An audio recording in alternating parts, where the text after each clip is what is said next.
Hello there, Ray here, and Minecraft just dropped a huge 1.20 snapshot. This includes the Sniffer, archaeology, and the cherry blossom biome. Leave a like and make sure you're subscribed, and let's get into it. First up, the Sniffer. This is the mob that won the 2022 mob vote. Currently, you can find the spawn egg inside the creative menu, as they haven't introduced the Sniffer egg coming from archaeology yet. Let's turn on the hitbox and see how big they are.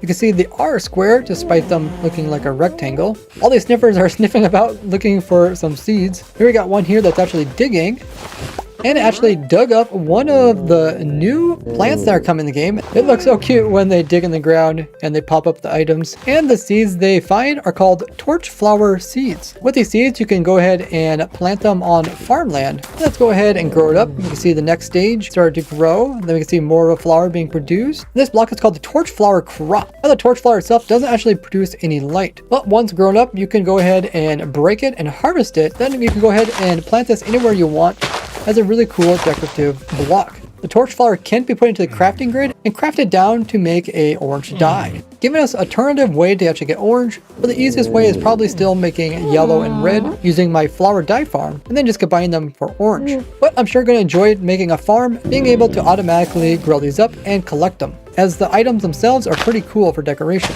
Now the seeds themselves can be used to actually breed sniffers. Let's give this one another seed and watch these two sniffers breed.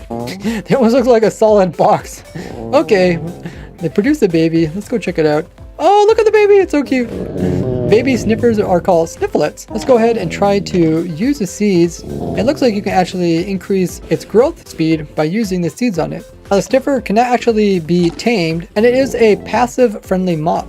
What other questions do you guys have about the sniffer or the plant? Speaking of sniffers digging up seeds, that can be planted for new decorative plants. We got a brand new leak. This leak comes from the Twitter account Roger Badgerman, the same person who leaked the 3 mobs for the Minecraft mob vote, and that we were going to get camels with 1.20. In the image, it's clearly in the game of Minecraft, and we can see there's 2 new plant-like blocks. This one over here almost looks like a pitcher plant, but it's not growing directly on the ground. Instead, it's growing on this piece of brown slab height block, which appears to be a piece of wood. It could also be like a small flower pot, because we are getting the new big pots, so it's possible that they made a really short one as a full block rather than our small flower pots. Or this could be like a planter's box, which is a wooden box that's usually filled up with the type of soil that the plant likes, as well as maybe some mulch on top. Because this is supposed to be an ancient plant, it is very possible that it needs a special type of environment in order to grow in the modern day. And because environments change over time, maybe it's no longer suitable to grow in our soil. Another possibility is that this is actually a chunk of wood, and this is actually a plant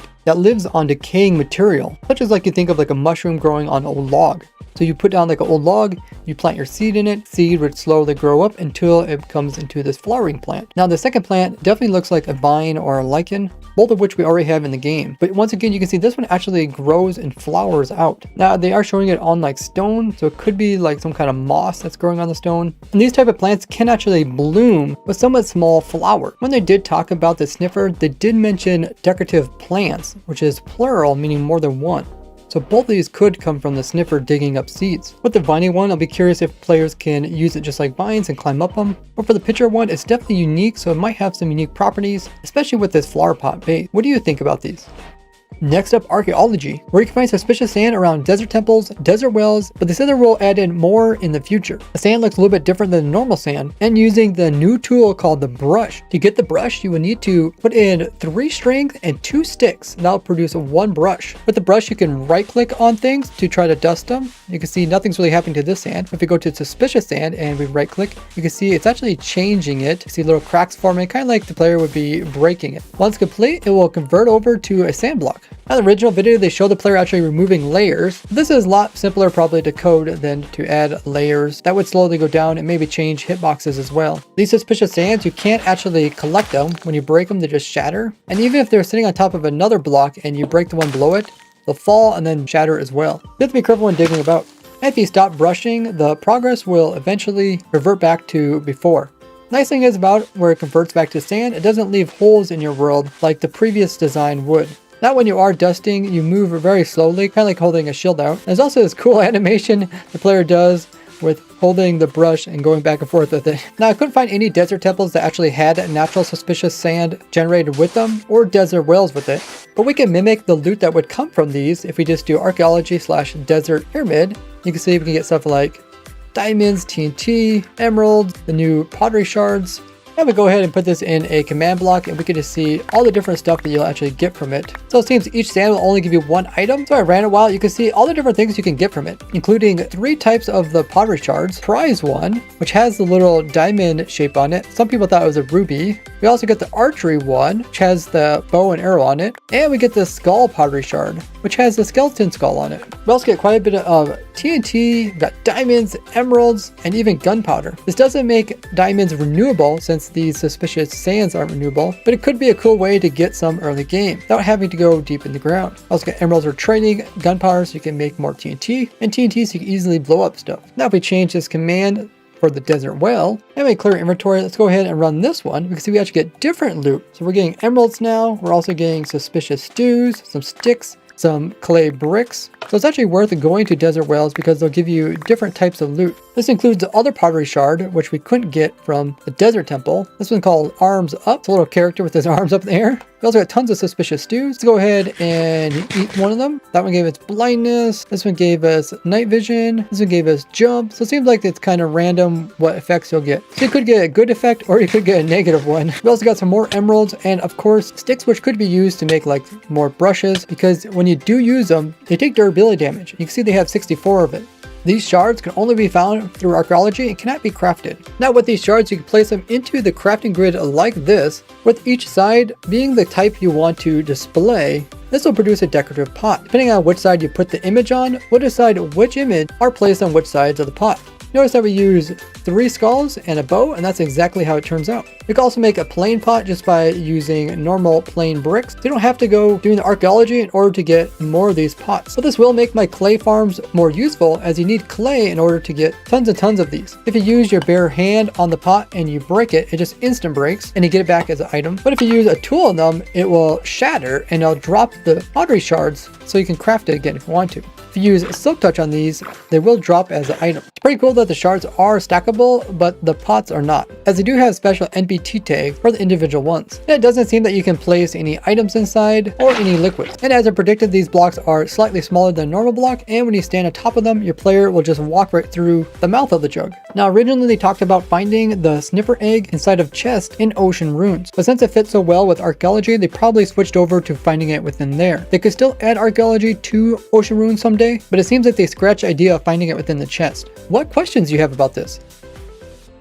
Now let's check out the cool cherry blossom biomes. They got these amazing trees which can be grown up from saplings. They have quite a bit of variety in how they grow up. So it should be a fun challenge designing an automatic farm and not only get the new wood type, but also the new leaves. So make sure you join my live stream just after this, where you the viewer can join me in playing in the new snapshot. You can find the details in the description. Crafting the logs down produces this nice light pink wood block variants. What do you think of these? The cherry grove biome can be found in mountains, just like you find meadows. And just by harvesting the leaves and placing them down again, they'll actually drip these particles, kind of like petals falling from the tree. Besides all these cool cherry stuff, there is these new blocks that are on the ground. We go ahead and look at them with F3. They're called pink petals. And in survival, you can actually just break these off the ground and they look amazing. You can use these to then craft down for pink dye. And you can get more of this stuff just automatically by dispensing bone meal onto it. It's an easy way to make a pink flower farm. There's also different levels of it. So this is like flower amount 2, then there's 3, and then there's 4. And after that, it will give you extra. Bedrock Edition also got most of these updates like archaeology and the sniffer. They just didn't get the cherry blossoms. They also fixed some other bugs along with it. Java Edition finally got a parity similar to Bedrock Edition, where you can put disc in with a hopper and then it will automatically go into the jukebox and play. But a hopper underneath doesn't take the disc out. So I should be able to update my automatic music disc sorter using this to make it a bit easier so the player don't have to put the disc in, they just have to remove them. They also added a feature which is in Bedrock, which is when a music disc has something inside of it, it will immediately power redstone beside it with a power strength of 15 no matter what type of disc. You can still use the old feature of having comparator to read exactly what type of disc is inside of it.